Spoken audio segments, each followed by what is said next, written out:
Hi friends, very good evening. अभी के class में हम लोग टीचिंग एप्टीट्यूड कंटिन्यू करेंगे। जैसे कि हमारा रिवीजन सेशन चल रहा था टीचिंग एप्टीट्यूड का, और लास्ट क्लास में मैंने आपको की बिहेवियर बताया था। की बिहेवियर और हेल्पिंग बिहेवियर हम लोग डिस्कस करने वाले थे। तो की बिहेवियर हमें पता है, की बिहेवियर का आपका शॉर्ट फॉर्म होता है लाइट्स। लाइट्स में आपका जैसे कि फर्स्ट आपका होता है L for lesson clarity, I for आपका instructional variety, T for task orientation, E for student engagement and S for opportunities for success. तो ये सारे जो पॉइंट्स है ये बेसिकली टीचर को हेल्प करता है अपने क्लास को, अपने टीचिंग को और इफेक्टिव बनाने में। ये सब जो की बिहेवियर है ये किसके लिए होता है? ये होता है आपका टीचर के लिए, टीचिंग पॉइंट ऑफ व्यू से दिया गया है, अपने टीचिंग को और इफेक्टिव बनाने के लिए। ठीक है। उसी तरीके से कुछ हेल्पिंग बिहेवियर है। हेल्पिंग बिहेवियर में हम हेल्प लेंगे। हम किसका हेल्प लेंगे? हम स्टूडेंट्स का हेल्प लेंगे, एंड स्टूडेंट्स हमें हेल्प करेंगे हमारे टीचिंग को इफेक्टिव बनाने में। इसके लिए आपका कीवर्ड था USQPT। USQPT, यू का मतलब क्या है? हम यहाँ पे स्टूडेंट्स के आइडिया को यूज करेंगे। यूज स्टूडेंट्स आइडिया, हम स्टूडेंट के आइडिया को यूज करेंगे। नेक्स्ट होता है एस फॉर हम करेंगे स्ट्रक्चरिंग। स्ट्रक्चरिंग, हम स्ट्रक्चर में हर चीज प्रेजेंट करेंगे, मतलब वेल ऑर्गेनाइज्ड तरीके से हर चीज को प्रेजेंट करेंगे, एडवांस ऑर्गेनाइज तरीके से, जिससे आपका मेंटल एंड एक्टिविटी स्ट्रैटेजी दोनों अच्छे से डेवलप करे। ठीक है। हम पी से क्या करेंगे? पी से प्रोब करेंगे, बट उससे पहले क्यू है। क्यू से आपका होता है क्वेश्चन। हम स्टूडेंट से टाइमली क्वेश्चंस पूछेंगे, क्लास के बीच में क्वेश्चंस पूछेंगे, डायरेक्ट इनडायरेक्ट क्वेश्चन दोनों पूछेंगे। मींस आपका content and process based question दोनों पूछेंगे, सो दैट स्टूडेंट का एंगेजमेंट क्लास में बना रहे। ठीक है। क्वेश्चन डायरेक्ट इनडायरेक्ट दोनों होगा। पी मतलब होता है प्रोबिंग। हम बीच बीच में क्वेश्चन से प्रोब करेंगे, उनसे उनका अंडरस्टैंडिंग को चेक करने के लिए। देखो, जैसे कि क्या होता है क्लास में, आपने देखा होगा स्कूल टाइम में हमें जब टीचर पढ़ाते थे तो पढ़ाते पढ़ाते ही बीच बीच में वो हम लोग से क्वेश्चन पूछ लेते थे, ये जानने के लिए कि क्या ये बच्चा इसी क्लास में है, कुछ और तो नहीं सोच रहा है, इसको समझ आ रहा है या नहीं आ रहा है। तो प्रोबिंग हम करते हैं टू चेक अंडरस्टैंडिंग, बच्चे का अंडरस्टैंडिंग को चेक करने के लिए कि उसको कितना समझ में आया, उसको समझ आ रहा है या नहीं आ रहा है, इसके लिए हम प्रोबिंग करते हैं। ठीक है। नेक्स्ट इंपॉर्टेंट थिंग कि हमें अपने टीचिंग में इन्वॉल्व रहना चाहिए। तो इन्वॉल्व इन टीचिंग, हमें अपने टीचिंग में इन्वॉल्व रहना चाहिए। अब ये कैसे हो सकता है? स्टूडेंट्स के साथ आई कांटेक्ट बना करके, स्टूडेंट को एक पॉजिटिव जेस्चर शो करके। ठीक है। आप पढ़ा कुछ और रहे हो, मतलब पढ़ा रहे हो कुछ और आपका स्टूडेंट कुछ और समझ रहा है, तो इससे ना ही स्टूडेंट का इंटरेस्ट बनेगा ना ही टीचर का इंटरेस्ट बनेगा। एंड नेक्स्ट इंपॉर्टेंट थिंग कि जब कोई बच्चा आपसे कुछ डाउट पूछ रहा है तो आप जब उसको रिप्लाई कर रहे हो तो आप उसको सामने से देख के रिप्लाई करो। ऐसा नहीं कि ये बच्चा आपको इधर देख रहा है बट आप जब इसको रिप्लाई करो तो आप इधर देख रहे हो, कहीं इधर देख रहे हो, तो इससे क्या लगेगा बच्चे को कि आप कॉन्फिडेंट नहीं हो। तो इससे बच्चे का मन में आपका पढ़ाई को लेके वो ट्रस्ट नहीं बन पाएगा। आपका जो जेस्चर होना चाहिए वो एक पॉजिटिव होना चाहिए, सो दैट स्टूडेंट आप जो कुछ भी उनको समझाओ उस पर ये ट्रस्ट कर सके कि नहीं, हमारी मैम ने जो बताया है वो सही है। तो ये हो जाता है आपका हेल्पिंग बिहेवियर एंड की बिहेवियर। ये दोनों ही बहुत इंपॉर्टेंट है क्योंकि एग्जाम में मैक्सिमम टाइम आपसे पूछा जा चुका है। नेक्स्ट आते हैं हम ऑब्जेक्टिव ऑफ टीचिंग पे। Objectives of teaching, objectives of teaching. Objectives of teaching में आपका कुछ पॉइंट्स है, जैसे कि ऑब्जेक्टिव से क्या समझते हैं हमारा, कि हमारा मेन मोटिव क्या है। ठीक है। हम जो इंस्ट्रक्शंस देते हैं वो कैसे होना चाहिए।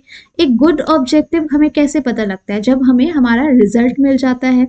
तो ऑब्जेक्टिव जो है बेसिकली हम बात कर रहे हैं यहाँ पे टीचिंग का, इंस्ट्रक्शन का, ऑब्जेक्टिव का। इंस्ट्रक्शन, टीचर जो इंस्ट्रक्शंस देती है उसके ऑब्जेक्टिव का। अब ये जो है ना, ये इसको क्लासिफाई किया गया है टू पार्ट में। दो पर्सन हैं जिन्होंने अपना अपना क्लासिफिकेशंस दिया है ऑब्जेक्टिव ऑफ टीचिंग को समझाने के लिए। एक क्लासिफिकेशन दिया गया है ब्लूम की तरफ से और एक क्लासिफिकेशन दिया गया है गैगने एंड ब्रिग्स की तरफ से। गैगने एंड ब्रिग्स की तरफ से, गैगने एंड ब्रिग्स की तरफ से। तो ये जो ब्लूम का जो स्ट्रैटेजी है, ब्लूम ने जो समझाया है, इन्होंने तीन और इसको आगे बाइफरकेट किया है। तीन पॉइंट्स में डिवाइड किया है। फर्स्ट है आपका कॉग्निटिव डोमेन, नेक्स्ट है आपका साइकोमोटर एंड लास्ट होगा अफेक्टिव। ठीक है, नेक्स्ट है आपका साइकोमोटर एंड उसके बाद अफेक्टिव। तो पहले मैं अफेक्टिव लिख दे रही हूँ, ये क्यों लिखा है ये भी मैं बता दूंगी। Affective, then PSYCHOMOTOR। बेसिकली मैंने कैप के न्यूमोनिक को फॉलो करते हुए ये लिखा है जो ब्लूम की तरफ से दिया गया है, cap by Bloom. C for cognitive, A for affective, P for psychomotor. Cognitive से आप क्या समझते हो? नॉलेज। नॉलेज हमें कहाँ से मिलता है? ब्रेन। ब्रेन हमारा कहाँ है? हेड में, तो मैं इसको हेड लिख देती हूँ। अफेक्टिव से क्या समझते हो? अफेक्टिव मतलब फीलिंग्स, इमोशंस, जो किससे कनेक्टेड है? हार्ट से, तो मैं यहाँ हार्ट लिख दे रही हूँ। साइकोमोटर मतलब क्या होता है? हैंड से करके देखना। जब हम किसी टास्क को हैंड से करते हैं तो ये हैंड हो गया इसका दूसरा वर्ड। तो ये बेसिकली 3H से कनेक्टेड है। कॉग्निटिव मतलब हेड, कॉग्निटिव से ही हमें दिमाग में आ जाना चाहिए हम नॉलेज की बात कर रहे हैं, हम अपने माइंड की बात कर रहे हैं। ठीक है, तो कॉग्निटिव हुआ, अफेक्टिव मतलब हो गया हार्ट एंड साइकोमोटर हो गया मतलब हैंड की बात कर रहे हैं। तो कॉग्निटिव का कुछ पॉइंट्स है जैसे कि KCA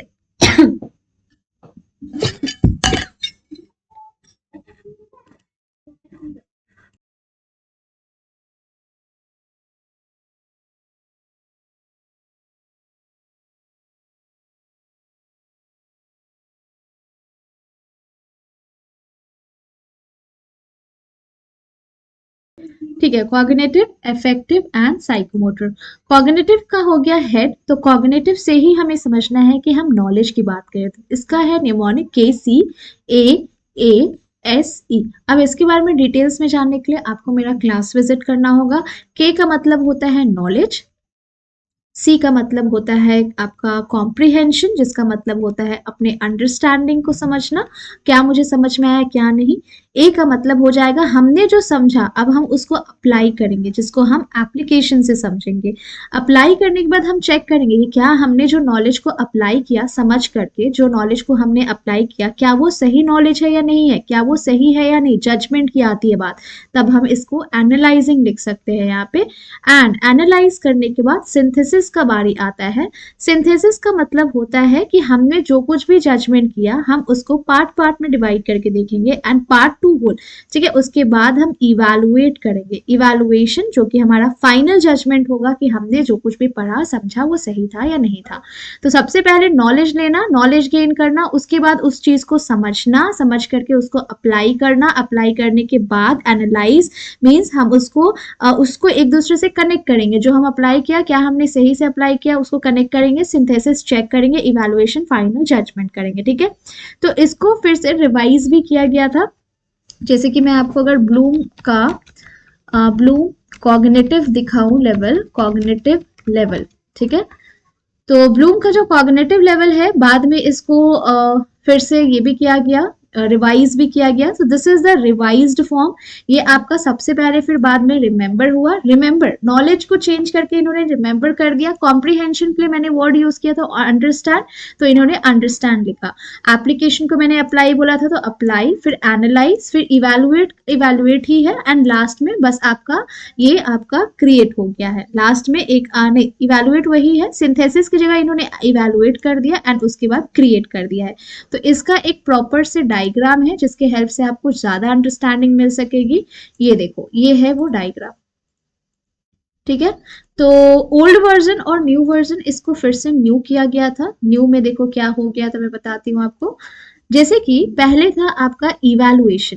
ठीक है, इवैल्यूएशन को क्या कर दिया, अच्छा यहां से स्टार्ट नहीं करना है ना, हमें लास्ट से स्टार्ट करना है।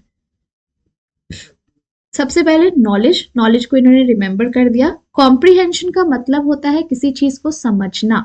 जैसे कॉम्प्रिहेंशन को समझ करके आप आंसर करते हो एग्जाम में, कॉम्प्रिहेंशन है ना आपका एक यूनिट, तो कॉम्प्रिहेंशन को समझ करके आप आंसर करते हो, तो कॉम्प्रिहेंशन को चेंज करके अंडरस्टैंडिंग कर दिया। एप्लीकेशन को अप्लाई कर दिया, एनालिसिस को एनालाइजिंग कर दिया, एनालिसिस को एनालाइजिंग, सिंथेसिस को इवैल्यूएटिंग कर दिया एंड इवैल्यूएशन को क्रिएटिंग कर दिया। ठीक है, तो इजी है, ये ब्लूम का कॉग्निटिव लेवल की है, ये ब्लूम का कॉग्निटिव लेवल का रिवाइज्ड फॉर्म, ये आपका ओल्ड वाला है जो अभी हमने पढ़ा है एंड ये न्यू है जो इन्होंने रिवाइज किया। सो दिस इज KCAASE, ऐसे इसका आपको याद रखना है। क्या सीक्वेंस में याद रखना है? यस, हमेशा याद रखना है, सीक्वेंस में ही याद रखना है। सबसे हाईएस्ट लेवल कौन सा होगा, सबसे लोएस्ट लेवल कौन सा होगा, आपको ये भी मैं बताऊंगी। और ये हो गया रिमेम्बरिंग, दैट इज RUAAEC। ठीक है, ये आपका रिवाइज्ड लेवल हो गया। तो ये कॉग्निटिव का रिवाइज्ड लेवल और ओल्ड लेवल हो गया। ठीक है, अब हम आते हैं नेक्स्ट आपका इफेक्टिव की बात करते हैं। तो इफेक्टिव में, अच्छा हायर लेवल और लोअर लेवल में बताने वाली थी, हमेशा याद रखना सबसे ज्यादा आपको थिंकिंग किस में लग रही है, सबसे ज्यादा आपको सोचना किस में पड़ रहा है। सबसे ज्यादा हमें तब सोचना पड़ता है जब हम अपना आंसर्स मैच करते हैं, जब हम अपना आंसर्स मैच करते हैं कि क्या हमने सही आंसर दिया या नहीं दिया, मतलब हम इवैल्यूएट करते हैं। तो सबसे हायर थिंकिंग हो जाएगा आपका इवैल्यूएशन। एंड जब मैं आपको अभी नॉलेज दे रही हूँ, मैं क्या कर रही हूँ, आपको नॉलेज दे रही हूँ, तो आपको उतना सोचना नहीं पड़ रहा है, तो दिस इज आपका, ये आपका लोअर लेवल हो जाएगा, this is the lower level. ठीक है, higher level and lower level, ये आपका हायर लेवल हो जाता है, ये आपका लोअर लेवल हो जाता है। ठीक है, सेम यहाँ पे अप्लाई होता है, ये आपका लोअर लेवल है एंड दिस इज आपका हायर लेवल हो जाएगा। ठीक है, ये आपका हायर लेवल हो जाएगा। तो ये याद रखना, क्योंकि एग्जाम में आपसे पूछा गया है कि आपको lower to higher, higher to lower, साथ ही साथ आपसे पूछा गया है कौन सा लेवल सबसे लोअर है। लोअर से हमेशा याद रखना जहां पे हमें कम दिमाग लगाना पड़ रहा है। कॉग्निटिव मतलब क्या मैंने बताया, नॉलेज, जहां पे कम दिमाग लगाना पड़ रहा है, तो यहाँ नॉलेज में सबसे कम दिमाग लगाना पड़ रहा है। सबसे ज्यादा दिमाग तब लगाना पड़ रहा है जब हम इसको वेरीफाई कर रहे हैं, जब हम इसको वेरीफाई कर रहे हैं। तो यहाँ पे हाई, यहाँ पे लो। ठीक है, अब हम आगे बढ़ते हैं, अब आ जाते हैं आपका अफेक्टिव डोमेन पे। अफेक्टिव डोमेन मतलब क्या होता है, जब हम अपना एटीट्यूड, मोटिवेशन, विलिंगनेस कि हमें पार्टिसिपेट करना है या नहीं करना है, जब इसकी बात कर रहे हैं। तो जब मैं आपको नॉलेज दे रही हूँ, तब आप क्या करोगे, उस नॉलेज को रिसीव करोगे पहले। ठीक है, आपका मन होगा, जैसे कि अभी नेट जेआरएफ के लिए आपको पता है कि टीचिंग एप्टीट्यूड पढ़ना ही है, मतलब आपका मन है कि मेरे इस नॉलेज को रिसीव करना है आपको। तो आप क्या कर रहे हो, आप मेरे दिए गए लेसन को, मेरे दिए गए क्लासेस को अच्छे से सुन रहे हो, मतलब आप रिसीव कर रहे हो। रिसीव करने के बाद आप रिस्पॉन्ड करोगे। मान लो आपको कुछ मेरा टॉपिक समझ नहीं आया, मेरा कोई एक्सप्लेनेशन समझ नहीं आया, तो आप कॉमेंट सेक्शन की हेल्प से रिस्पॉन्ड करोगे, आप पार्टिसिपेट करोगे कि हाँ मुझे मैम ये समझ नहीं आया, मुझे ये दोबारा से बता दो, इस वीडियो, इस यूनिट का, इस टॉपिक का वीडियो दोबारा से बना दो, थोड़ा कुछ अलग एग्जाम्पल दे दो आप मैम। ठीक है, तो ये क्या हुआ, आप रिस्पॉन्ड कर रहे हो। उसके बाद वैल्यूइंग होगी, आप आप क्लासेस में इन्वॉल्व होगे। ठीक है, उसके बाद आप हर नॉलेज को अच्छे से ऑर्गेनाइज करोगे। मेरे क्लासेस तो ब्रेक होके चलती है ना, मतलब आज कुछ पढ़ाया, कल कुछ और पढ़ाया, तो आप सब नॉलेज को ऑर्गेनाइज करोगे। उसके बाद आप कैरेक्टराइजिंग करोगे। क्या करोगे, कैरेक्टराइजिंग, जिसमें आप हर एक दिए गए क्लासेस को वैल्यू रियलाइज करके सबको कैरेक्टराइज करोगे। ठीक है, अब ये हो गया आपका इफेक्टिव का। इफेक्टिव का क्या आपका ये था, मतलब निमोनिक, दैट इज R2 क्यों लिखा, R for receiving, R for responding, V for valuing, O for organising, C for characterising. तो R2VOC, इसमें भी सेम अप्लाई होता है। हाईएस्ट एंड लोएस्ट आपको पता लग जाएगा, सबसे लोएस्ट इज रिसीविंग, सबसे हाईएस्ट इज कैरेक्टराइजिंग, इसमें सबसे लोएस्ट इज नॉलेज एंड सबसे हाईएस्ट इज इवैल्यूएशन। ठीक है, अब हम आ जाते हैं साइकोमोटर पर। साइकोमोटर जैसे कि मैंने आपको बताया, ये हैंड की एक्टिविटी से रिलेटेड है। हैंड के एक्टिविटी से रिलेटेड कैसे होगा, जैसे कि आप देखो, साइकोमोटर में हम इमिटेशन का सबसे पहले बात करेंगे। ये आपका साइकोमोटर बेसिकली टेक्निकल स्किल्स के लिए होता है, जिसमें आपको अपने हैंड को इन्वॉल्व करना होता है, जैसे कि आर्ट हुआ, ड्राइंग हुआ, साइकिलिंग हुआ, स्विमिंग हुआ, ये सब में आपको टेक्निकल नॉलेज चाहिए, आपको नॉलेज होना चाहिए, तभी आप इस चीज को रन कर पाओगे। तो सबसे पहले इसमें आता है इमिटेशन। इमिटेशन मतलब आपका हुआ कि आपके पास एक स्किल्ड पर्सन होना चाहिए। डांस तो सीखना है, डांस को सिखाने के लिए हमें एक डांसर की रिक्वायरमेंट पड़ेगी। आर्ट सीखना है, आर्ट को सीखने के लिए हमें एक आर्टिस्ट की जरूरत पड़ेगी। हमें स्विमिंग क्लास करना है, हमें स्विमिंग क्लास करने के लिए एक स्विमर की जरूरत पड़ेगी। तो सबसे पहले इमिटेशन आता है हमें, जिसमें सबसे स्किल्ड पर्सन की रिक्वायरमेंट होती है, जो स्किल्ड पर्सन है, जो हमें सिखाएगा, जो हमें लेसन देगा, जिसको हम फॉलो करेंगे। उसके बाद उसके दिए गए लेसन को मैं मैनिपुलेट करूंगी। मैनिपुलेट मतलब क्या, मैनिपुलेशन मतलब क्या कि मैं मैम ने जो कुछ भी सिखाया उसको अपने वर्ड्स में समझूंगी, चेंज करूंगी, अपने वर्ड्स में, अपने तरीके से, अपने जैसे मुझे समझ में आए वैसे मैं उसको मैनिपुलेट करूंगी, चेंजेस करूंगी, उसको यूज करूंगी, ठीक है।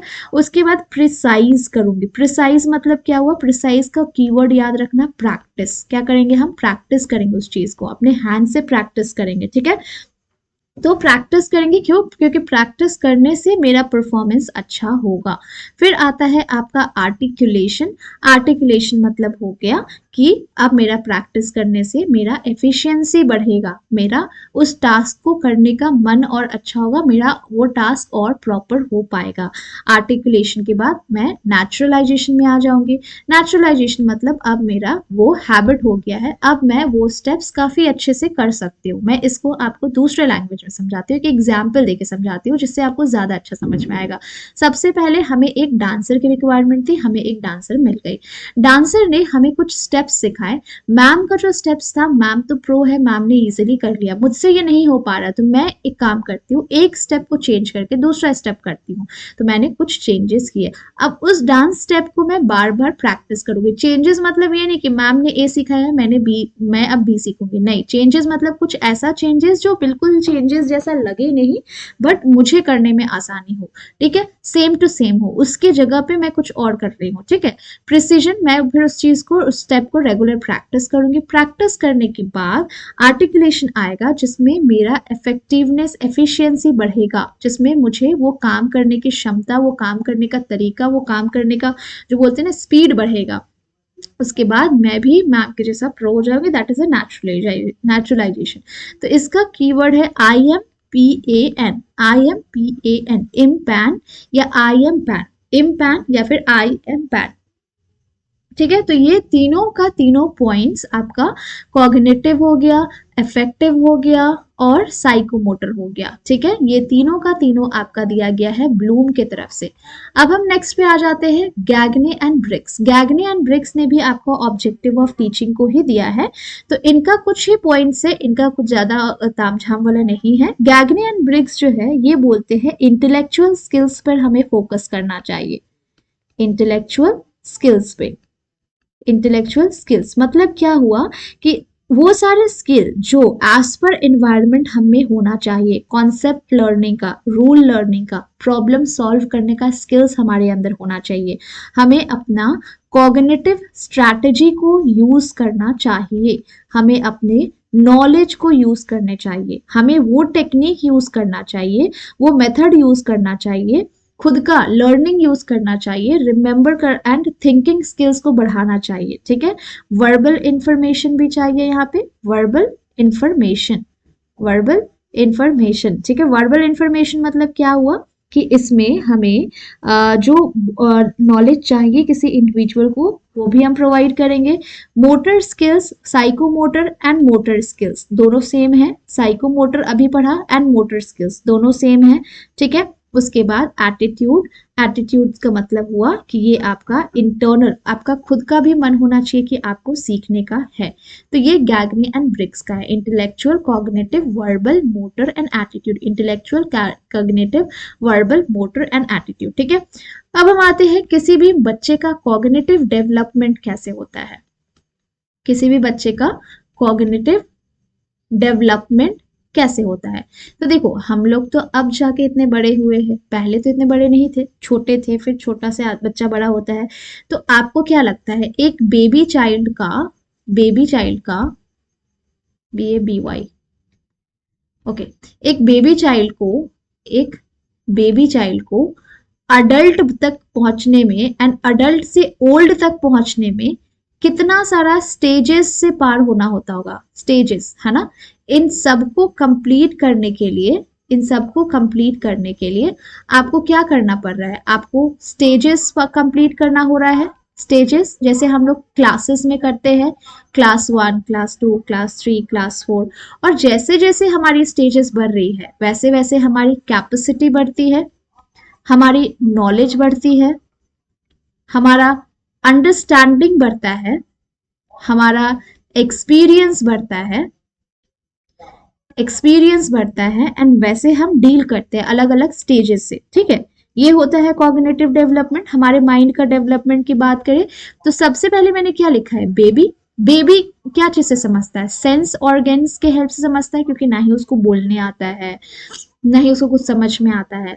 तो सबसे पहला जो स्टेज होता है ना, वो होता है आपका sensory sensory period. Sensory period में वो बच्चे आते हैं जो 0 से लेकर के 2 साल के बच्चे हैं, वो आएंगे। सेकेंड स्टेज में आपका आएगा प्री ऑपरेशनल, प्री ऑपरेशनल, ठीक है, प्री ऑपरेशनल पीरियड जो आपका 2 से 7 साल तक का बच्चों का आता है। थर्ड में हो जाएगा आपका concrete operational, concrete operational. Concrete operational में वो बच्चे आएंगे जो आपका 7 से लेकर के 11 साल तक के बच्चे हैं। एंड 6 में आपका वो बच्चा आएगा जो फॉर्मल हो जाएगा, फॉर्मल ऑपरेशनल, जो आपका 11 से 15 साल तक का होता है या फिर इससे उल्टा। समझ में आ गया? तो ये है आपका कॉग्निटिव डेवलपमेंट का स्टेजेस, जो किसने प्रोवाइड किया है, पियाजे ने प्रोवाइड किया है। पियाजे, ये किसने प्रोवाइड किया है, पियाजे ने प्रोवाइड किया है, पियाजे, ठीक है। पियाजे ये नाम है, इन्होंने कॉग्निटिव डेवलपमेंट का स्टेजेस बताया है। 3 के बाद 4 होता है ना, हाँ, 4 स्टेजेस बताया है कॉग्निटिव डेवलपमेंट का, ठीक है, कॉग्निटिव डेवलपमेंट का स्टेजेस। तो हम यहाँ लिख लेते हैं पियाजे। पियाजे का देखो, पियाजे कॉग्निटिव डेवलपमेंट आ गया, ठीक है। तो पियाजे ने अपने थ्योरी दिए है, अपना कुछ स्टेटमेंट दिया है, इन्होंने बताया है कि बच्चे का कॉग्निटिव डेवलपमेंट कैसे होता है। जैसे यहाँ देख सकते हो, Jean Piaget theory of cognitive development 4 points को हाईलाइट करता है। सबसे पहला सेंसरी मोटर। सेंसरी मोटर में वो बच्चे आएंगे जो जन्म से लेकर के 2 साल तक का है, ठीक है। प्री ऑपरेशनल मतलब टॉडलर्स होते हैं ना, जो टॉडलर्स बच्चे होते हैं 2 से लेकर 7 साल का, जो सिंबल्स को समझते हैं, थॉट को समझते हैं, ठीक है। फिर आपका कॉन्क्रीट ऑपरेशनल जो 7 से 11, एंड फॉर्मल में फिर एडोलेसेंट बच्चे आ जाते हैं। एडोलेसेंट बच्चे आपका फॉर्मल में आ जाएगा। अब जैसे कि यहाँ पे हम लोग देख सकते हैं, हमें कोई फोटो मिल जाए, अगर फोटो, हाँ ये रहा, ठीक है। अब इसके हेल्प से भी आप समझ सकते हो, जैसे कि मैं इसका स्क्रीनशॉट ले लेती हूँ। सबसे पहले बच्चा एकदम छोटा सा है, पियाजे sense stages of cognitive development, जो कि टोटल 4 स्टेजेस को बताया गया है। सबसे पहले ये बेबी चाइल्ड की बात आई है, बेबी चाइल्ड जो कि आपका बर्थ से लेकर के 2 साल, जिसको हम लोग सेंसरी स्टेज बोलते हैं, सेंसरी मोटर स्टेज बोलते हैं, सेंसरी मोटर, ठीक है। उसके बाद प्री ऑपरेशनल, प्री ऑपरेशनल में 2 से 7 साल तक में आएगा। कॉन्क्रीट ऑपरेशनल, देखो पहले बच्चा पानी नहीं समझता है, फिर ये आइडेंटिफाई कर रहा है, हाथ दिखा करके बताने लगता है, फिर ये दोनों का बीच में आइडेंटिफिकेशन कर रहा है। तो ये कॉन्क्रीट ऑपरेशनल 7 से 11, एंड फॉर्मल ऑपरेशन 12 एंड 12 से ज्यादा, कि पानी भरा हुआ है या फुल है। तो ये कॉन्सेप्ट पियाजे की तरफ से दिया गया है, जो 4 टाइप्स ऑफ कॉग्निटिव डेवलपमेंट के बारे में बात कर रहे हैं, ठीक है। तो ये हम लोग अभी देखेंगे। तो अब इसका कुछ पॉइंट्स है जो मैं सर्च कर लेती हूँ पियाजे का, हाँ ये वाला पॉइंट,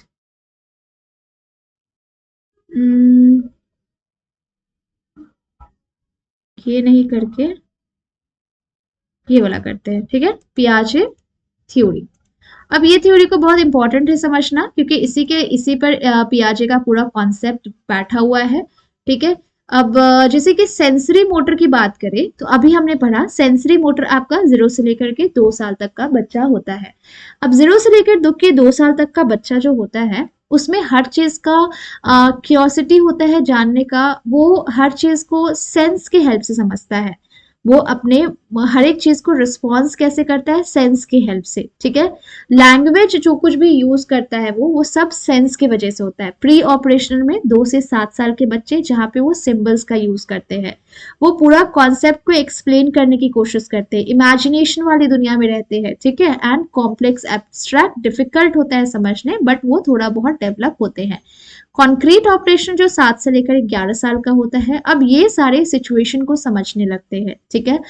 क्वांटिटी समझने लगते हैं, ये जानने लगते हैं कि इंडिपेंडेंट कॉन्सेप्ट क्या है, स्पेस क्या है, टाइम कितना हो रहा है। जो आप याद करो, जब आप 7 से लेकर 11 साल तक में थे, आप स्कूल में थे, तब आपको टाइम जानना आता था, आप सिचुएशन को समझते थे, ठीक है। और उसके बाद जो आपका फॉर्मल ऑपरेशन, जो 11 से प्लस उसके बाद तक का, ये लॉजिक, रीजनिंग सब कुछ समझने लगते हैं, क्या प्लानिंग है क्या नहीं है, सब ये अप्लाई भी करते हैं, ठीक है। तो ये है आपका पियाजे का कॉन्सेप्ट, जो यहाँ पे आप देख सकते हो, जिसके हेल्प से यू कैन अंडरस्टैंड। तो इट्स वेरी क्लियर कि हमारा जो छोटा बच्चा होता है ये सेंस के हेल्प से सब कुछ समझता है, एंड सेंस ऑर्गन ही इसका यहाँ पे मेन रोल प्ले करता है। यहाँ पे इसको क्यूरियोसिटी होती है सब कुछ जानने का, सब कुछ समझने का, बट वो समझ नहीं सकता है। प्री ऑपरेशनल में हम सिंबल्स के हेल्प से समझते हैं, सिंबॉलिक थिंकिंग होता है यहाँ पे, आपका सिंबॉलिक थिंकिंग होता है। साथ ही साथ यहाँ पे आप रिलेशनशिप को समझने की कोशिश करते हो, रिलेशनशिप को समझने की कोशिश करते हो। 7 से 11 में आप कुछ अच्छा से सब कुछ समझने लगते हो, अंडरस्टैंडिंग आपकी ज्यादा अच्छी होती है, डेवलप हो जाती है, ठीक है। और क्वांटिटी, टाइम, स्पेस, ये सब आप 7 से लेकर 11 साल में समझने लगते हैं। उसके बाद आप लॉजिकल हो जाते हो, आप सब कुछ लॉजिकल वे से कनेक्ट करते हो। तो ये हो गया आपका पियाजे का कॉन्सेप्ट। देखती हूँ और कुछ इमेजेस होगा जिसकी हेल्प से मैं अगर आपको बता सकूं तो वो भी ओपन कर लेंगे, ठीक है। ये वाला भी देख सकते हो कि जब छोटा बच्चा होता है तब हम सिर्फ उसको ऐसे बॉटल देते हैं 0 से लेकर के 2 तक में, उसके बाद वो समझने लगता है टॉय क्या है, डॉल क्या है, मेल कौन है, फीमेल कौन है, उसके बाद वो क्लासेस में जाता है। उसके बाद लास्ट वाला आपका 4th स्टेज होता है, जो फॉर्मल ऑपरेशन का स्टेज होता है। ओके, तो धीरे धीरे ये पियाजे का स्टेजेस है, जो कि कॉग्निटिव डेवलपमेंट का बताया गया है कि बच्चा पहले छोटा होता है, फिर वो फ्लावर को टच करना चाहता है, स्नेल क्या होता है, फिर क्वांटिटी, फिर अपना यंगर एज में मीन्स चला जाता है, ठीक है। तो ये हो गया आपका पियाजे का। उसी तरीके से आपका कुछ इरेक्शन का कॉन्सेप्ट है, इरेक्शन का स्टेजेस है, इरेक्शन। तो इरेक्शन का भी लिख लेते हैं हम लोग, so that ERIKSONS, erections, stages of PSYCHOLOGICAL, psychological development, ठीक है। एरिक्सन की बात कर रहे हैं हम। एरिक्सन में ने अपना टोटल 8 स्टेजेस दिया है एरिक्सन ने, ठीक है। एरिक्सन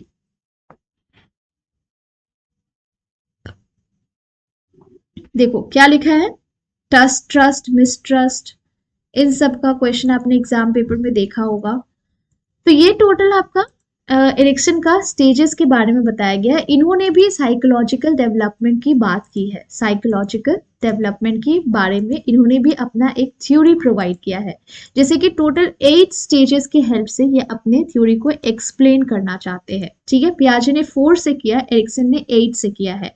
अब जैसे कि यहाँ पे देखोगे 8 स्टेजेस ऑफ साइकोलॉजिकल डेवलपमेंट। जब बच्चा काफी छोटा होता है, बेसिक ट्रस्ट उसमें किस पे सिर्फ ट्रस्ट करता है, अपने मॉम पे ट्रस्ट करता है। Infant baby, basic trust and mistrust. उसके बाद उसमें धीरे धीरे शेम एंड डाउट का डेवलपमेंट होता है, शेम एंड डाउट का, जो कि टॉडलर्स। उसके बाद प्री स्कूलर्स, गिल्ट आने लगती है, स्कूल में आपका इंफियोरिटी आने लगती है, ठीक है। आप थोड़ा ज्यादा अपने आप को कनेक्ट करते हो इंडस्ट्रीज से, सोशल से ज्यादा कनेक्ट करते हो, सोसाइटी से, ठीक है। और यहाँ पे आप इनिशिएटिव लेना चालू कर देते हो, एंड यहाँ पे आप अपना ऑटोनॉमी पावर को यूज करते हो, क्योंकि हमें ये चाहिए तो चाहिए, बच्चे ज्यादातर करते हैं। उसके बाद जब एडोलेसेंट स्टेज में पहुंचते हैं तो आपको रोल कंफ्यूजन होता है, आप अपने आइडेंटिटी को आइडेंटिफाई कराना चाहते हो कि आप भी है वहां पे। उसके बाद जब आप यंग अडल्ट बनते हो तो आइसोलेशन का स्टेज आता है। देखो ये सब कीवर्ड है, ये सब याद रखना है आपको, ठीक है। इंटीमेसी का स्टेज आता है। मिडिल एज में आपका स्टैग्नेशन, जहां पे जनरेटिविटी, एंड ओल्डर में आपका despair, that is ego integrity. तो ये आपका कीवर्ड है जो आपको याद रखना है, ठीक है।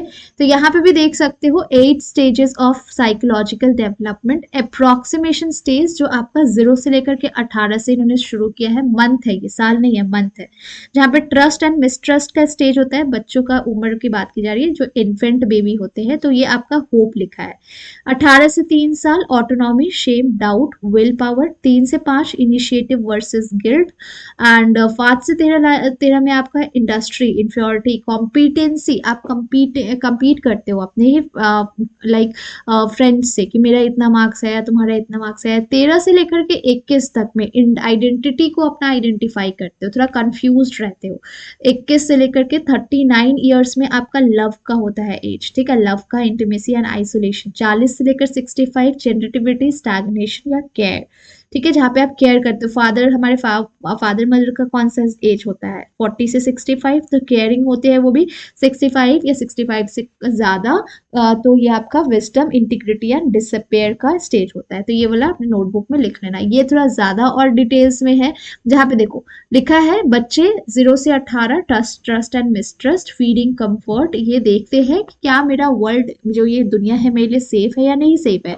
इसलिए जब आप छोटे बेबी को जब आप गोद में लोगे तो वो आपके गोद में क्राई करेगा, रोएगा, बट वो अपनी मॉम के गोद में नहीं रोता है, क्योंकि उसको पता है कि मेरा सेफ जगह मेरी मदर के पास ही है, ठीक है, मैं वहां रहूंगा तो ही सेफ रहूंगा, ठीक है, और कोई मेरे सेफ नहीं है। और अर्ली चाइल्डहुड, तो ये वाला तो काफी ज्यादा अच्छा चार्ट है, ये वाला मैं आपको टेलीग्राम पे दे दूंगी, ये आप पढ़ सकते हो, ठीक है। इसको भी रहने देती हूँ, इसको क्लोज कर देती हूँ, ठीक है, इसको भी क्लोज। तो ये है आपका Erikson stages of psychological development, ठीक है।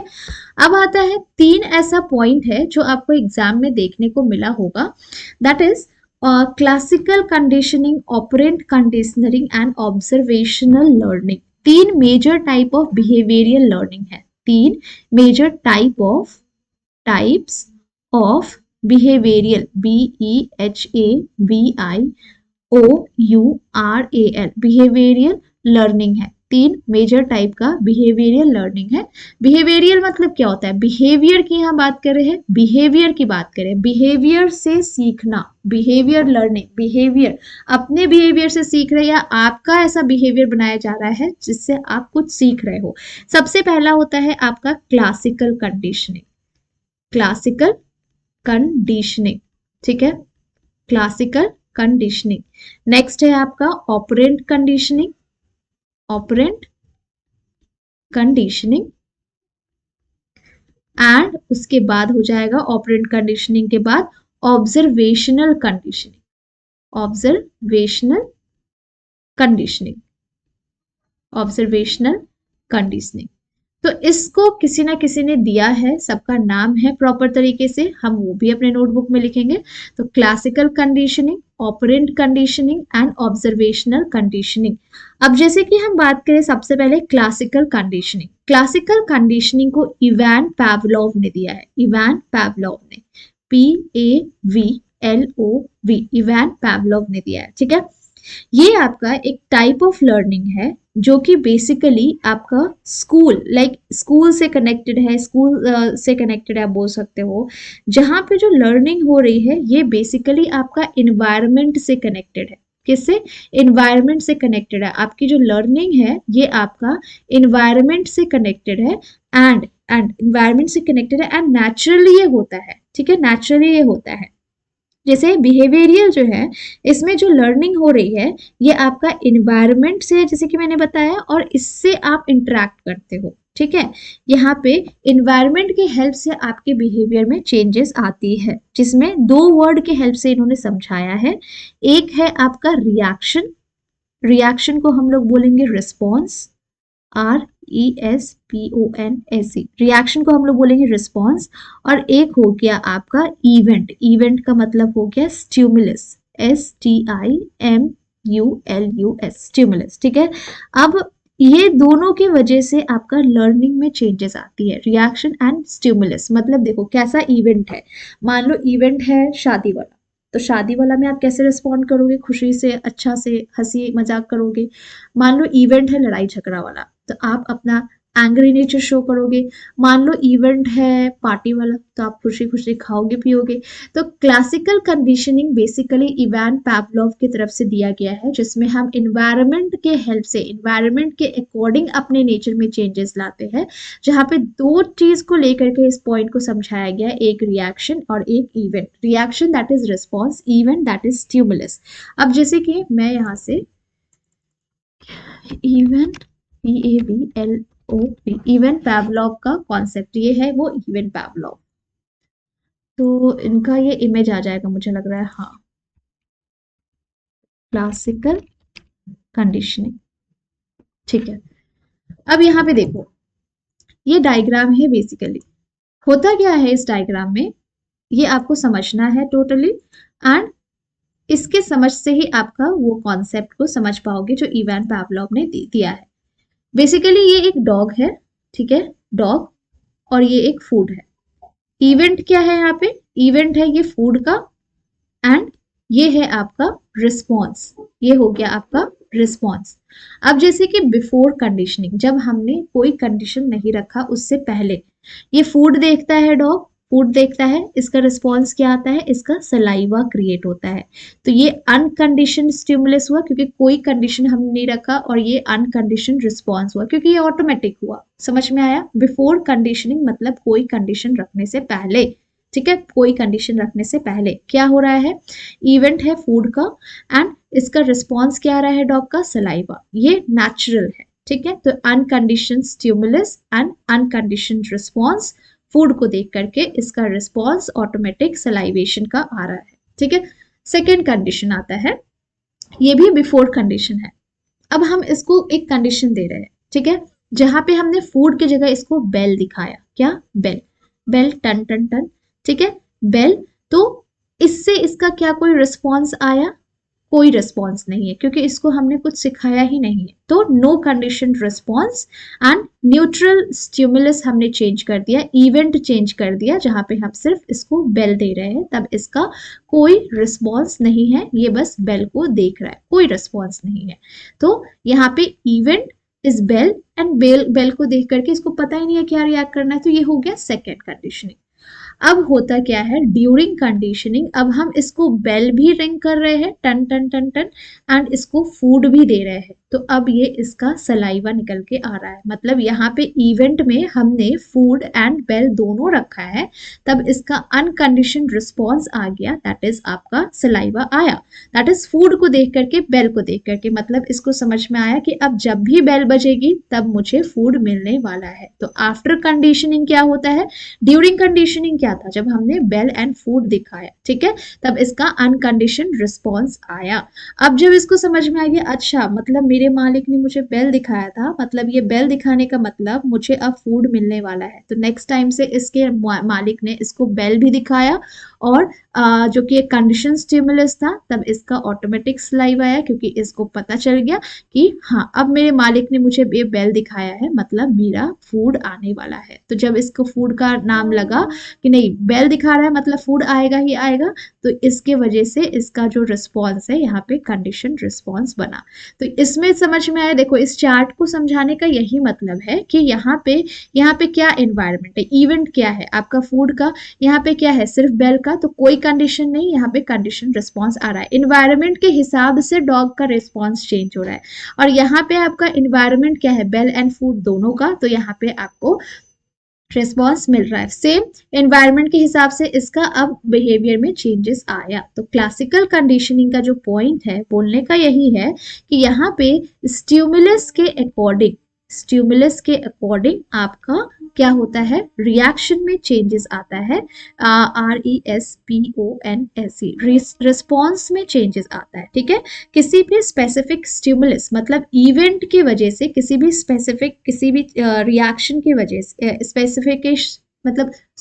किसी भी इवेंट की वजह से आपको ये प्रोवोक कर रहा है रिएक्शन देने को, आपका वो इवेंट प्रोवोक कर रहा है। जैसे यहाँ पे इवेंट क्या है, बेल का है, तो इवेंट प्रोवोक कर रहा है कि हाँ इसको पता है अब फूड आने को है। तो this is the stimulus and response, that is reaction. तो बिफोर कंडीशनिंग कुछ नहीं हो रहा है, during conditioning saliva is coming, and after conditioning automatic saliva is coming, ठीक है। तो ये हो गया आपका क्लासिकल कंडीशनिंग का पॉइंट। अब इसमें कुछ याद पॉइंट है जो आपको याद रखना है, that is UCS, that is unconditioned stimulus. Unconditioned stimulus, जहां पे देखो अनकंडीशनड स्टिमुलस में क्या हो रहा है, कहा गया अनकंडीशनड स्टिमुलस, हाँ अनकंडीशनड स्टिमुलस में आपका नेचुरल एंड ऑटोमेटिक ट्रिगर हो रहा है, ठीक है, यहाँ पे जहाँ पे हम कोई कंडीशन नहीं रखे, ऑटोमेटिक आपका रिस्पॉन्स ट्रिगर हो रहा है। उसके बाद अनकंडीशनड रिस्पॉन्स आता है, जहाँ पे रिस्पॉन्स कुछ नहीं आ रहा है, कोई रिस्पॉन्स नहीं आ रहा है, ठीक है, कोई भी आपका रिस्पॉन्स नहीं आ रहा है, क्योंकि आपको पता ही नहीं है बेल को देख करके आपको फूड को समझना है। तीसरा होता है आपका CS, that is conditioned response. ये हो गया आपका कंडीशनड रिस्पॉन्स, जहाँ पे बेल को दिखा करके बताया रहा है कि नहीं आपको फूड मिलने वाला है। तो आपको अब कंडीशनड रिस्पॉन्स भी समझ में आ गया कि नहीं, अब मुझे पता चल गया है कि अब मुझे बेल दिख रहा है, मतलब मेरा फूड आने वाला है। तो कितने कॉन्सेप्ट हमने देखा, एक है आपका अनकंडीशन स्टिमुलस, जहां पे आपको ऑटोमेटिक नेचुरली ऑटोमेटिक आपका रिस्पॉन्स मिल रहा है, ऑटोमेटिक रिस्पॉन्स इज कमिंग, ठीक है, ये हो गया अनकंडीशन स्टिमुलस का।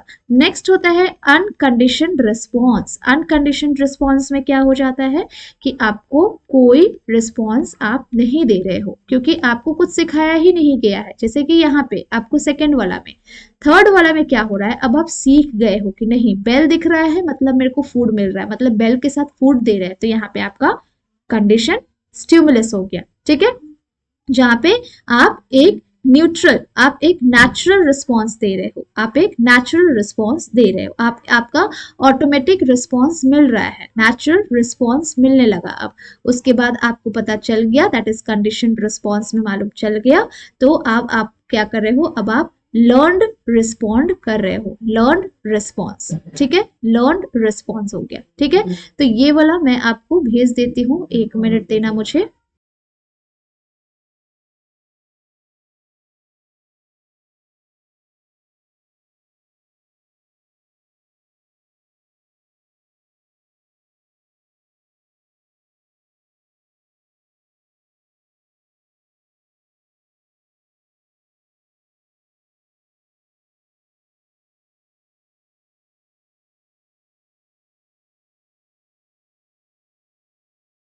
ठीक है, अब आगे चलते हैं। ये समझ में आ गया, ये वाला पॉइंट्स क्लियर है कि आपको before conditioning and after conditioning क्या हो रहा है।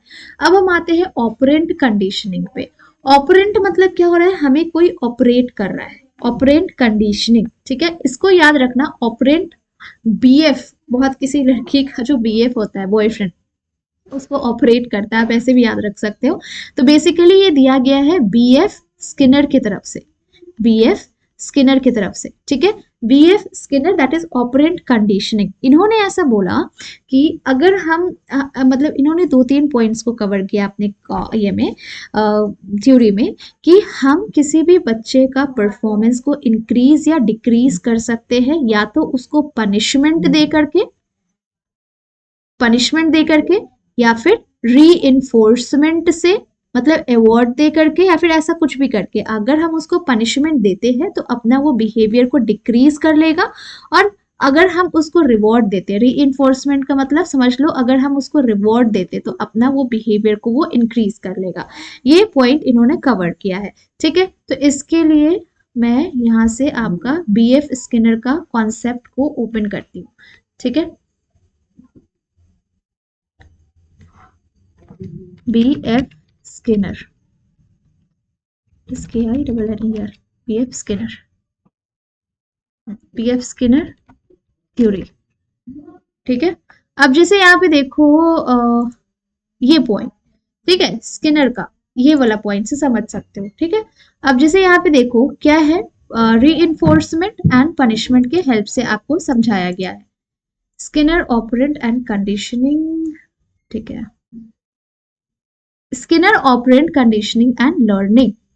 स्किनर ने 2 पॉइंट्स का यहाँ पे कवर किया, देखो, रीइंफोर्समेंट एंड पनिशमेंट। रीइंफोर्समेंट मतलब क्या हुआ यहाँ पे, reward, and punishment that is a negative है ये, ठीक है। अब होता क्या है कि इस बच्चे को ये रिवॉर्ड दिखाने से ये पॉजिटिव रिस्पॉन्स कर रही है, वेराज आप यहाँ पे अगर देखोगे, अगर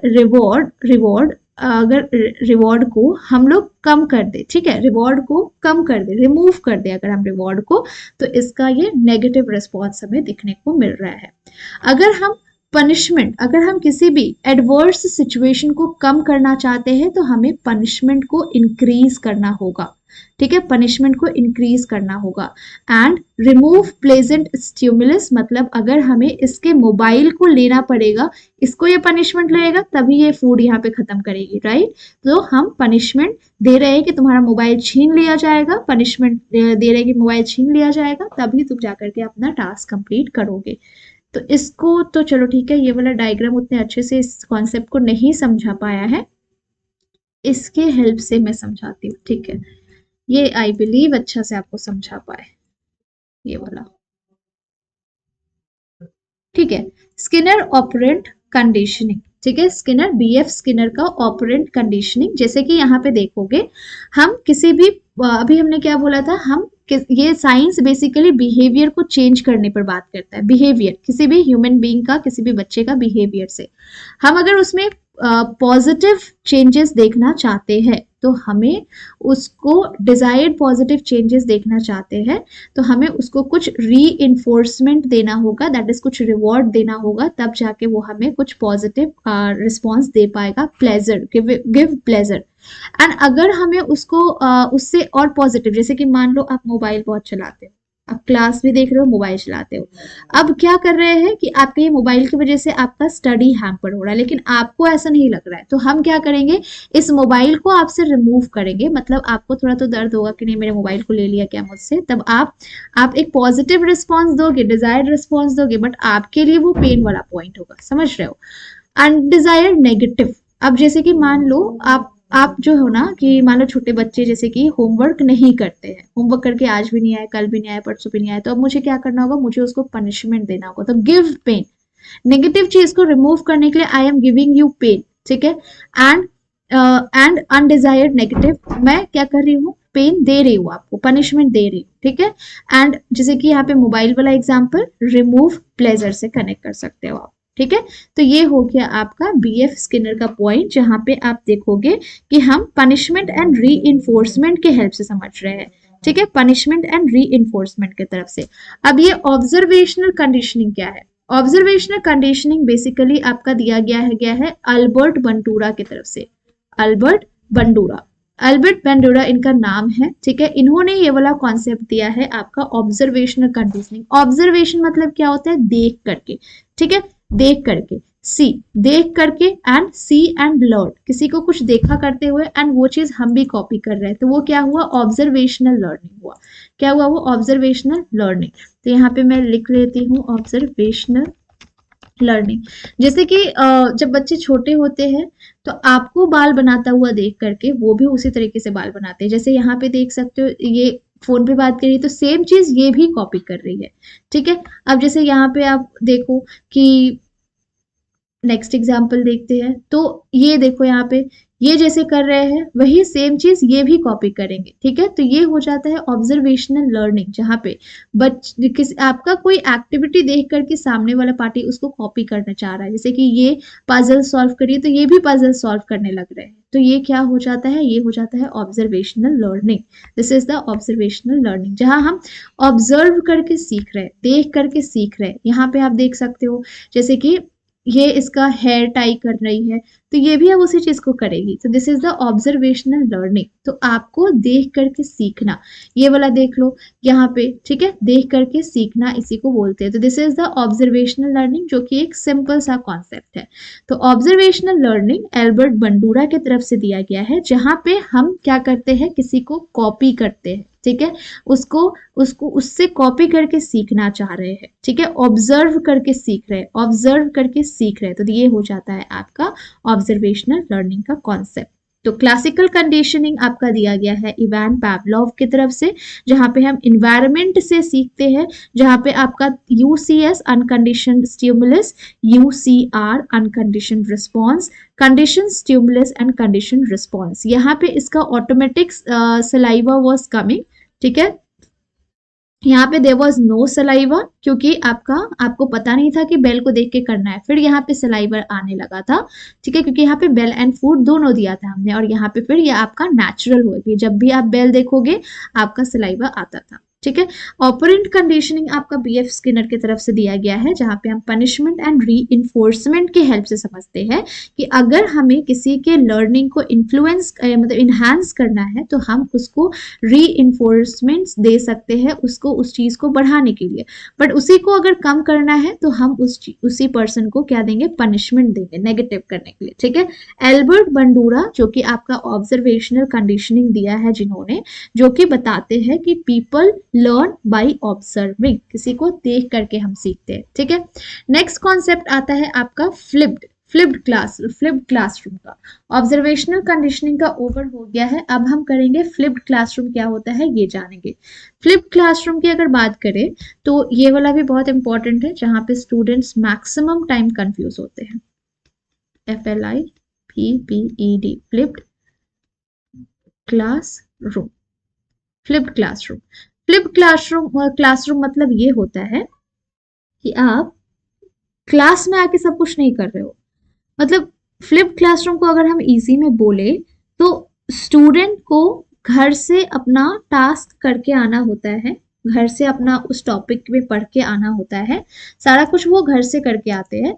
तो फिर क्लास में क्या करते हैं, क्लास में सिर्फ और सिर्फ वो उस चीज पे डिस्कशन करेंगे, ये होता है, ठीक है। क्लास में उस चीज पे वो डिस्कशन करेंगे। तो यहाँ पे फ्लिप्ड क्लासरूम का मैं कोई ड्राइंग निकाल लेती हूँ जिसके हेल्प से आपको समझ में आए। देखो फ्लिप्ड क्लासरूम जो है ये आपका लर्नर सेंटर्ड मॉडल होता है, याद रखना फ्लिप्ड क्लासरूम आपका एक लर्नर सेंटर्ड मॉडल है, learner centred model. Flipped classroom आपका लर्नर सेंटर्ड मॉडल है। यहाँ पे student often initially introduce to new topic outside of school freeing up classroom time, मतलब यहाँ पे आपको लेस क्लासरूम टाइम मिलता है, क्लासरूम टाइम ज्यादा नहीं मिलता है, लेस क्लासरूम टाइम, ठीक है। क्लासरूम टाइम आपको ज्यादा नहीं दिया जाता है, आपको नया टॉपिक को एक्सप्लोर करने को बताया जाता है डेप्थ में। क्या लिखा है, exploration of topic in greater depth, आप खुद से मीनिंग क्रिएट करो, नए नए अपॉर्चुनिटीज को सर्च करो। फ्लिप्ड क्लासरूम आपका एक तरह का ब्लेंडेड लर्निंग है, this is a type of blended learning, ठीक है। ब्लेंडेड मतलब क्या होता है, ब्लेंडेड मतलब हो गया जैसे कि अभी वर्क फ्रॉम होम बहुत चला हुआ है, तो क्या करते हैं अभी, जैसे कि मुंबई में हो आप, ठीक है। अब मुंबई में एक हफ्ता में कितना दिन होता है, 6 डेज तो आपको काम करना ही है। तो आप क्या कर रहे हो कि ब्लेंडेड प्रोसेस है, ब्लेंडेड लर्निंग है, मतलब आप कुछ time like work from home कर रहे हो, कुछ टाइम वर्क फ्रॉम ऑफिस, जैसा रिक्वायरमेंट है, जैसा नीड है, ठीक है। This is the blending. जैसे कि वॉइस प्रोसेस होता है, चैट प्रोसेस होता है, तो वॉइस प्रोसेस हुआ और चैट प्रोसेस हुआ, वॉइस पे जब जरूरत हुआ तब बात कर लिए, जब चैट पे जरूरत हुआ तो चैट पे बात कर लिए, तो ये होता है आपका ब्लेंडेड लर्निंग, ठीक है। तो अभी मैं आपको दिखाने वाली थी फ्लिप क्लासरूम के बारे में ना, हाँ फ्लिप क्लासरूम, ठीक है। तो ये रहा इमेजेस, क्या लिखा है यहाँ पे देखो फ्लिप क्लासरूम का, ठीक है। फ्लिप क्लासरूम का आप यहाँ से देख सकते हो, फ्लिप क्लासरूम का लिखा है कि इन क्लास, हम क्लास में क्या कर रहे हैं, ड्यूरिंग क्लास स्टूडेंट अप्लाई करते हैं, प्रैक्टिस करते हैं अपने कॉन्सेप्ट एंड फीडबैक को, and out of class, before class वो खुद से प्रिपेयर कर रहे हैं क्लास के एक्टिविटी को, एंड क्लास के बाद वो खुद से चेक कर रहे हैं अपने अंडरस्टैंडिंग को, जिसके वजह से इन क्लास टाइमिंग कम है एंड आउटसाइड क्लास आपका टाइम ज्यादा है, तो जिसकी वजह से इसको ब्लेंडेड भी लर्निंग बोलते हैं। एंड आप क्या कर रहे हो बेसिकली क्लास में, आप जब क्लास में आ रहे हो, ठीक है, इसमें बेसिकली ये होता है कि इन क्लास आपका सिर्फ प्रैक्टिस हो रहा है, आप सिर्फ डिस्कशन कर रहे हो, प्रैक्टिस कर रहे हो, आप जो कुछ भी पढ़ के आए हो, सीख करके आए हो, उसको अप्लाई कर रहे हो, ठीक है। ये आपका इन क्लास होता है। एंड आफ्टर क्लास क्या होता है, आफ्टर क्लास आप इन होम क्या करोगे, उस टॉपिक पर प्रिपेयर करोगे, उस टॉपिक पर खुद से लाइक नॉलेज गेन करोगे, नॉलेज इकट्ठा करोगे, एंड आफ्टर क्लास, ये ए बिफोर क्लास की बात कर रहे हैं, ठीक है। बिफोर क्लास आप उस पर प्रिपेयर करोगे, उस पर नॉलेज इकट्ठा करोगे, थोड़ा रिसर्च वगैरह करोगे उस टॉपिक पे। एंड आफ्टर क्लास क्या होगा? Before class, after class. After class आप चेक करोगे कि क्या वो सही था या नहीं कर था, आप जजमेंट करोगे, ठीक है। चेक करोगे कि आपने जो पढ़ा, आपने जो सीखा वो सही था या नहीं था। आप अपना अंडरस्टैंडिंग चेक करोगे, आप अपना कॉन्सेप्ट चेक करोगे। ये होता है आपका फ्लिप क्लासरूम का पॉइंट, ठीक है। ये हो गया एक डायग्राम। और देखते हैं, यहाँ देखो, ये तो क्या दूसरे लैंग्वेज में लिखा है। फ्लिप क्लासरूम, ट्रेडिशनल क्लासरूम, ठीक है। ये डायग्राम अच्छा है, इसको भी मैं बता देती हूँ आपको। पहले क्या होता था, ट्रेडिशनल अगर पॉइंट ऑफ व्यू से अगर हम बात करें, तो ट्रेडिशनल पॉइंट ऑफ व्यू से आप क्या करते हो कि आप क्लास में ही लेक्चर करते हो, लेक्चर करने के बाद आपको होमवर्क दिया तो होमवर्क एक्टिविटी आप घर में करते हो, मतलब जो आपको पढ़ाया उसी से रिलेटेड होमवर्क दिया। बट फ्लिप में क्या हो रहा है, फ्लिप में आपको लेक्चर ऑनलाइन सुन के आना है, ठीक है। ऑनलाइन आप उस लेक्चर को प्रिपेयर करके आओ, एंड क्लासरूम में सिर्फ आप उस लेक्चर के बारे में डिस्कशन करोगे, अपना डिस्कशन, अपना पॉइंट्स दोगे, एंड उसके बाद आफ्टर क्लास आप चेक करोगे कि क्या मैंने जो पढ़ा, मैंने जो बताया वो करेक्ट था या नहीं था, ठीक है। This is the concept of flip classroom, जिसकी वजह से in class timing that is very low. यहाँ पे भी देख सकते हो, बिफोर क्लास खुद को प्रिपेयर करो, फिर क्लास में प्रैक्टिस करो, एंड आफ्टर उस चीज को प्रोसेस करो, ठीक है, प्रोसेसिंग करो। यहाँ पे भी देख सकते हो, जैसे कि ये था ना, हाँ, हाँ ये वाला डायग्राम क्या लिखा है कि इन क्लास हम क्या करते हैं, प्रैक्टिस अप्लाई करते हैं, कॉन्सेप्ट एंड फीडबैक लेते हैं। आउट ऑफ क्लास खुद को प्रिपेयर करते हैं उसमें पार्टिसिपेट करने के लिए। आफ्टर हम अपना नॉलेज एंड अंडरस्टैंडिंग चेक करते हैं। ओके, तो ये हो गया आपका फ्लिप्ड क्लासरूम का पूरा मीनिंग। स्कैफ फोल्डिंग क्या होता है? Scaffolding, SCAFF, scaff, FOLDING, scaffolding. Scaffolding मतलब ये हुआ कि जब आप नया नया PYQ क्लासेस करते थे, तब आपको मैं थोड़ा हिंट दिया करती थी। फर्स्ट क्लास में मैंने आपको हिंट दिया, फर्स्ट क्लास में मैंने आपको हेल्प किया, सेकंड में भी हेल्प किया, थर्ड में भी हेल्प किया। अब धीरे धीरे मैं क्या करूंगी, आपको हेल्प करना कम कर दूंगी। क्यों हेल्प करना कम कर दूंगी? क्योंकि आई वांट कि आप अपना नॉलेज लगाओ, आप अपना माइंड लगाओ, आप अपना ब्रेन यूज करो। तो यहाँ पे जो इंस्ट्रक्टर होता है, जो आपको नॉलेज प्रोवाइड करता है, जो इंस्ट्रक्टर है जो नॉलेज प्रोवाइड कर रहा है, बेसिकली वो स्लोली स्लोली वो अपना रिमूव कर देता है गाइडलाइंस आपको, और वो हिंट नहीं देंगे और वो सपोर्ट नहीं प्रोवाइड करेंगे। क्यों नहीं करेंगे? क्योंकि दे वांट, इसका रीजन ये है कि आप अपना इन्हांस करो एबिलिटी, आप अपना क्रिटिकल थिंकिंग को इन्हांस करो, आप अपना क्रिटिकल थिंकिंग को इन्हांस करो। आप भी सोचो कि ये क्वेश्चन को कैसे हम सॉल्व कर सकते हैं, आप भी सोचो कि इस क्वेश्चन को सॉल्व करने का ऑल्टरनेट तरीका क्या होता है, ठीक है। तो स्कैफोल्डिंग एक आपका इंस्ट्रक्शनल का प्रैक्टिस है, जहां पे टीचर या इंस्ट्रक्टर धीरे धीरे अपना गाइडेंस को कम करता है, धीरे धीरे अपना सपोर्ट को कम करता है, सो दैट स्टूडेंट भी अब उस चीज को कैसे टैकल करना है, उस चीज को कैसे हैंडल करना है, उस क्वेश्चन को कैसे सॉल्व करना है, खुद भी दिमाग लगा सके। तो सपोर्ट आपको प्रोवाइड की जाती है स्टार्टिंग में, धीरे धीरे ये कम होते जाता है, ठीक है। तो ये हो गया स्कैफोल्डिंग का पॉइंट।